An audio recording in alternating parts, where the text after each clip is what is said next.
بسم اللہ الرحمن الرحیم. ڈیئر اسٹوڈنٹس، السلام علیکم ورحمۃ اللہ وبرکاتہ. آپ پاکستان اسٹڈیز کا لیکچر 24 کو پڑھیں گے اور اسی چیپٹر میں ہم جیوگرافی اینڈ پیپل، باؤنڈریز اور پاکستان کے پڑوس کے حوالے سے بات کریں گے. Geography and the people. Pakistan جب آزاد ہوا 1947 کو، تو اس وقت پاکستان دو ونگز پر مشتمل تھا، دو حصوں پر، مشرقی پاکستان اور مغربی پاکستان. مشرقی پاکستان 1971 کو ہم سے جدا ہوا اور اب وہ ایک آزاد ملک ہے بدقسمتی سے. 1971 کے بعد یا جو ہم موجودہ پاکستان ہیں، اس کی اگر ہم بات کریں تو یہ جنوبی ایشیائی برصغیر کے شمال مغربی حصے میں واقع ہے اور پاکستان نے برصغیر میں اپنی انفرادیت اور مخصوصیت کو برقرار رکھا ہے. وادی سندھ کی تہذیب 2500 قبل مسیح سے لے کر 1600 قبل مسیح تک پرانی تہذیب ہے اور ہڑپا اور مونجاڈورو کی جو آثار قدیمہ ہے وہ اس حقیقت کا واضح ثبوت ہے. سب سے پہلے اس سرزمین پر آریہ آئے اور اس کے بعد وسطی ایشیا اور افغانستان سے اسلام اور مسلمان آئے. یہاں پر مسلمانوں نے اپنی حکومت قائم کی اور مسلمانوں کی حکومت تقریباً 1000 سال تک یہاں پر جاری رہی، قائم رہی. پھر مسلم سلطنت کی زوال نے برطانوی راج کے لیے راہ ہموار کی اور یہاں پر انگریزوں نے اپنی حکومت قائم کی اور انگریزوں کی حکومت 1947 میں ختم ہوئی، کیونکہ 1947 کو دو آزاد ریاستوں کا قیام ہوا، ہندوستان اور پاکستان کا. پاکستان کے محلوق پاکستان 24 تا 37 ڈگری شمالی قرض بلد اور 61 سے لے کر 75 ڈگری مشرقی طول بلد کے درمیان واقع ہے. اس کی آبادی 7,96,094 مربع کلومیٹر ہے. پھر اگر ہم پاکستان کی صوبوں کی جو رقبہ ہے اس کو دیکھ لیں تو پاکستان کا 43.61% رقبہ وہ بلوچستان ہے، 25% پنجاب ہے، 17% سندھ ہے، 9.4% کے پی ہے، فاڈا 3.4% ہے اور اسلام آباد 0.1% ہے. ٹیریٹری کے نیچر میں ڈائیورسٹی. پاکستان میں پہاڑ بھی ہے، سطح مرتفع بھی ہے، میدانی علاقے بھی ہے اور صحرا بھی ہے، ساحلی علاقے بھی ہے، تو کافی زیادہ ڈائیورسٹی ہے. شمال اور شمال مغربی پہاڑی سلسلے. تو ان پہاڑی سلسلوں میں ہمالیہ، ٹرانس ہمالیہ رینجز، قراقرم اور پامیرس کے پہاڑی سلسلے ہیں اور یہاں پر دنیا کی جو بڑی چوٹی ہے، ہائیسٹ پیکس ہے، جیسا کہ کیٹو ننگا پربت، وہ اسی علاقے میں واقع ہے. مغرب. تو سطح مرتفع بلوچستان کی بلندی وہ 1000 فیٹ ہے اور شمال مشرق سے جنوب مغرب تک یہاں پر پہاڑی سلسلے، جو خشک پہاڑی سلسلے ہیں، وہ اس علاقے کو عبور کرتے ہیں. یہاں پر بہت کم بارش ہوتی ہے. وادی سندھ کے میدانی علاقے. وادی سندھ کے وسط میں اہم ایگریکلچر ریجن ہے، یعنی زرعی علاقہ ہے اور یہاں پر زراعت ہوتا ہے اور پنجاب اور سندھ کے جو میدانی علاقے ہیں اس میں شامل ہیں.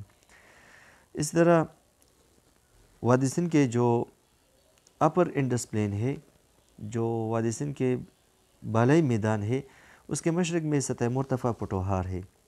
اسی طرح وادی سندھ کے جنوب مشرق میں صحرا ہے، صحرائے تل ہے، چولستان ہے اور تر واقع ہے. اگر ہم کلائمیٹ کی بات کریں تو پاکستان کا کلائمیٹ وہ ڈائیورس ہے. شمال اور شمال مغربی پہاڑی سلسلوں میں موسم سرما میں بہت زیادہ سردی ہوتی ہے، شدید سردی ہوتی ہے، جبکہ موسم گرما میں موسم مائلڈ ہوتا ہے، اتنی زیادہ گرمی نہیں ہوتی. جو وادی سندھ کے میدانی علاقے ہیں وہاں پہ موسم گرما میں شدید گرمی ہوتی ہے، موسم گرما میں شدید گرمی ہوتی ہے، جبکہ موسم سرما میں موسم سرد اور خشک ہوتا ہے. ساحلی علاقوں کا آب و ہوا اور موسم وہ معتدل ہے اور ریجن کے اندر ویریشنز ہے. مطلب یہ ہے کہ کہیں پر موسم زیادہ خشک اور گرم ہے، کہیں پر زیادہ کم ہے، کہیں پہ زیادہ سردی ہے، کہیں پہ زیادہ گرمی ہے. 4 سیزن. پاکستان میں 4 موسم ہے: سمر، ونٹر، سپرنگ اور آٹم. اگر ہم بارش کی بات کریں تو یہ ریجن ٹو ریجن مختلف ہے، کہیں پہ زیادہ بارش ہوتی ہے، کہیں پہ کم. اور اہم جو رینی سیزن ہے وہ مونسون ہے، کیونکہ جون، جولائی اور اگست میں کافی بارشیں ہوتی ہے پاکستان میں. پاکستان کی بہت زیادہ آبادی ہے اور 1970 سے 1990 کی دہائی کے اوائل تک پاکستان کا جو گروتھ ریٹ تھا وہ 3% تھا، کافی زیادہ تھا، اس سے زیادہ تھا۔ اب حکومت کے کئی اقدامات کی وجہ سے گروتھ ریٹ میں کمی آئی ہے، لیکن پھر بھی خطے کے دیگر مقابلے میں یہ گروتھ ریٹ وہ بہت زیادہ ہے۔ ہر 10 سال بعد مردم شماری کی جاتی ہے۔ پاکستان میں مردم شماری 51 کو ہوا تھا 1961 کو، 71 میں چونکہ جنگ تھی تو پھر 1972 کو مردم شماری ہوئی تھی، 81 میں اور پھر 98 میں مردم شماری ہوئی تھی، 2017 کو میں بھی مردم شماری ہوئی تھی، اور اب 2023 میں پہلی ڈیجیٹل مردم شماری ہو رہی ہے۔ تو آپ پاکستان کا گروتھ ریٹ دیکھ لیں اور پاپولیشن۔ 2006 میں اندازہ لگایا گیا تھا تخمینہ کہ پاکستان کی آبادی 160 ملین سے زیادہ تھی، اب 22 کروڑ ہے، اور جو 2023 کی مردم شماری ہوگی اس کے بعد جو فگرز آئیں گے اس سے صحیح اندازہ ہوگا۔ پاکستان کی آبادی کے اہم خصوصیات۔ تو پاکستان کی 50% سے زیادہ آبادی ان کی عمر 21 سال سے کم ہے، اور اسی آبادی کا بڑا حصہ وہ ڈیپینڈنٹ ہے۔ ڈیپینڈنٹ کا مطلب یہ کہ وہ کام کاج نہیں کرتے، اسٹوڈنٹ ہے، اور اپنے اخراجات کے لیے اپنی فیملی پر انحصار کرتے ہیں۔ اس کے ساتھ اوور 65 ایئرز والے لوگ جو کہ جن کی عمر 65 سال سے زیادہ ہے، کیونکہ وہ بھی کام کاج نہیں کر سکتے تو وہ بھی ڈیپینڈنٹ ہے۔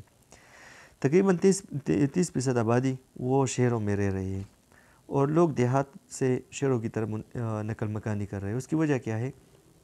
اس کی وجہ یہ کہ شہروں میں ایجوکیشن کی فیسلٹیز ہے، ہیلتھ فیسلٹیز ہے، جابس ہے اور دیگر فیسلٹیز ہے، اور اس فینامنا کو اربنائزیشن کہا جاتا ہے، کیونکہ شہروں کی آبادی بہت زیادہ بڑھ رہی ہے۔ تو اس کے کئی امپیکٹس ہے، پور سیوک کنڈیشن ہے، نکاسیاب کے مسئلے، دیگر مسائل ہے، ایجوکیشن پر پریشر ہے، ہیلتھ، ہاؤسنگ، ٹاؤن پلاننگ وغیرہ پر۔ آبادی کی اگر ہم صوبوں کی آبادی کا جائزہ لیں تو پنجاب کی آبادی پورے پاکستان کا 56% ہے، سندھ 23% ہے، کے پی 14% ہے، بلوچستان 5.3% ہے۔ پاکستان میں شرح خواندگی بہت کم ہے۔ آفیشل جو لٹریسی ریٹ ہے سرکاری شرح خواندگی وہ 40% ہے، لیکن جو فنکشنل لٹریسی ریٹ ہے وہ اس سے بھی کم ہے۔ اب اگر ہم خواتین کی شرح خواندگی کو دیکھ لیں تو وہ بہت زیادہ کم ہے۔ بلوچستان کے کچھ علاقوں میں خواتین کی شرح خواندگی وہ تو نہ ہونے کے برابر ہے۔ پاپولیشن فگرز کیوں امپورٹنٹ ہے، کیوں مردم شماری کی جاتی ہے؟ یہ مردم شماری یہ منصوبہ بندی کے لیے کی جاتی ہے، ترقی کے لیے، سماجی اور معاشی ترقی کے لیے، غربت کے خاتمے کے لیے۔ اس سے اندازہ ہوتا ہے کہ پاکستان کی آبادی کتنی ہے، کتنے اسکول قائم کیے جائے، کتنے اسپتال قائم کیے جائے، تو اس کے لیے یہ بہت ضروری ہوتا ہے۔ کتنے غریب لوگ ہیں پاکستان میں۔ تو سوشل ڈیولپمنٹ انڈیکیٹرز پاکستان میں بہت پور ہے، کیونکہ پاکستان میں لوگوں پر بہت کم پیسہ انویسٹ کیا جاتا ہے، ایجوکیشن پر، ان کے ہیلتھ پر، ان کو سکلز پرووائڈ کرنے پر۔ تو لوگوں کی معیار زندگی بلند کرنے کے لیے اتنے اقدامات نہیں کی جاتی، کیونکہ اس کا انحصار وہ ریسورسز پر ہوتا ہے۔ پاکستان ایک غریب ملک ہے، تو وہ اپنی عوام پر اتنا خرچ نہیں کر سکتی، تو گورنمنٹ کے لیے مشکلات ہوتے ہیں۔ تو زیادہ آبادی یہ اثاثہ بھی ہے، اگر آپ ان کو ایجوکیشن پرووائڈ کریں، اسکل پرووائڈ کریں تو یہ ملک کی ترقی کے لیے ایک اثاثہ ہے۔ لیکن دوسری طرف اگر آپ ان کو اسکل پرووائڈ نہ کر سکیں، ان کو تعلیم نہ دیں، تو یہ ایک لائبلٹی ہے، اور کیونکہ ان کو روزگار پرووائڈ کرنا مشکل ہوتا ہے اور ان کو کھانا پرووائڈ کرنا مشکل ہوتا ہے۔ اسی وجہ سے گورنمنٹ کوشش کرے کہ آبادی کو کنٹرول کرے۔ گورنمنٹ کے ساتھ ساتھ غیر سرکاری ادارے این جی اوز بھی کوشش کرے کہ آبادی کو کنٹرول کرے، اور وہ ہیلتھ کیئر میں، خاندانی منصوبہ بندی میں اور ایجوکیشن کے ذریعے سے آبادی کو کنٹرول کرنے میں کوشاں ہیں۔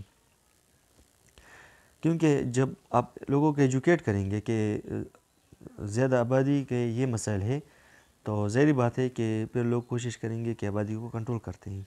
باؤنڈریز، پاکستان 4 ممالک کے ساتھ باؤنڈریز شیئر کرتا ہے۔ ہمارے شمال مشرق میں چائنا ہے، اور اس کے ساتھ ہماری 600 کلومیٹر لمبی بارڈر ہے۔ شہر ریشم کے ذریعے سے دونوں ممالک کے درمیان تجارت ہوتی ہے اور سفر ہوتا ہے۔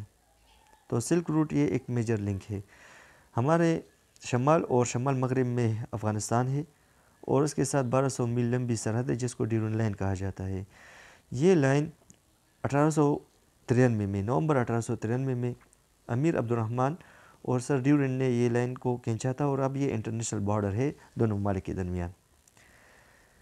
ہمارے مغرب میں ایران ہے، اور اس کے ساتھ ہماری سرحد 590 میل لمبی ہے، اور یہ کوئی ملک سیاہ سے شروع ہو کر گوادر تک پہنچی ہے۔ مشرق میں انڈیا ہے، اور اس کے ساتھ ہماری سرحد وہ 1400 میل لمبی ہے، اور یہ سرحد 1947 میں قائم ہوئی تھی، کیونکہ پاکستان اور ہندوستان اگست 1947 میں معرض وجود میں آئے تھے اور ریڈ کلف ایوارڈ کے ذریعے سے یہ لائن کھینچی گئی۔ کشمیر میں بھی ہم line of control per India کا سامنا کرتے ہیں اور یہ بارڈر انتہائی ٹربل فرنٹیئر ہے، کافی شور زدہ ہے اور یہاں پر بمشکل کوئی قدرتی رکاوٹ ہو، کافی وولٹائل اور پورس ہے، یعنی غیر مستحکم اور غیر محفوظ ہے، یہاں پر کشیدگی بہت زیادہ ہے۔ جنوب میں بحیرہ عرب ہے اور ہمارے جو ساحلی پٹی ہے وہ اس کی لمبائی 450 میل ہے اور یہ ساحلی پٹی رن آف کچھ یعنی انڈین بارڈر سے شروع ہوتا ہے اور ایرانی بارڈر یعنی مغرب میں ایرانی بارڈر تک پھیلی ہوئی ہے۔ پاکستان کی پڑوس، پاکستان اسٹریٹجیکلی ایک امپورٹنٹ ریجن میں واقع ہے، یہ عالمی مفادات کا مرکز ہے، یہ تمام بڑی طاقت ہے جو کہ چائنا ہے، روس ہے اور امریکہ کے لیے یہ بہت زیادہ امپورٹنٹ ہے۔ امریکہ کے لیے کیوں امپورٹنٹ ہے؟ کیونکہ امریکہ کا مفاد یہ ہے کہ وہ چائنا اور روس پر نظر رکھے۔ اسی طرح افغانستان کے ذریعے سے جو وسطی ایشیا کے مسلم سٹیٹس ہے یہ اس کے گیٹ وے پر واقع ہے، یعنی دیگر ممالک جو ہمارے پڑوسی ممالک ہیں وہ ازبکستان، تاجکستان کے ساتھ تجارت کر سکتے ہیں، تو یہ تجارت پاکستان کے ذریعے، افغانستان کے ذریعے کر سکتے ہیں۔ پاکستان کی دوسری طرف خلیجی ممالک ہیں اور خلیجی ممالک میں تیل کے ذخائر ہیں، کافی زیادہ ذخائر ہے، اس طرح وہاں پہ معاشی دولت ہے، تو چائنا پاکستان کے ذریعے سے ان کے ساتھ کاروبار کر سکتا ہے، سی پی کے ذریعے سے، دیگر ممالک بھی۔ اور دوسری بات یہ ہے کہ پاکستان کا ان ممالک کے ساتھ قریبی برادرانہ تعلقات ہیں۔ اب منصوبہ شروع ہوا ہے، منصوبہ ابھی کام نہیں ہوا لیکن ایک منصوبہ ہے کہ پاکستان سے تیل اور گیس کے پائپ لائن گزرے گی، تو اس سے اس خطے میں معاشی تعاون کا ایک نیا آغاز ہوگا، کیونکہ انڈیا اور پاکستان ایک دوسرے پر ڈیپینڈنٹ ہو جائیں گے اور جنگ کی بجائے وہ تعاون پر یقین رکھیں گے اور بات چیت کے ذریعے سے اپنے مسائل کو حل کریں گے۔ تو یہ آپ کا چیپٹر 24 تھا اور انشاءاللہ نیکسٹ ویڈیو میں ہماری ملاقات ہوگی۔ اللہ حافظ۔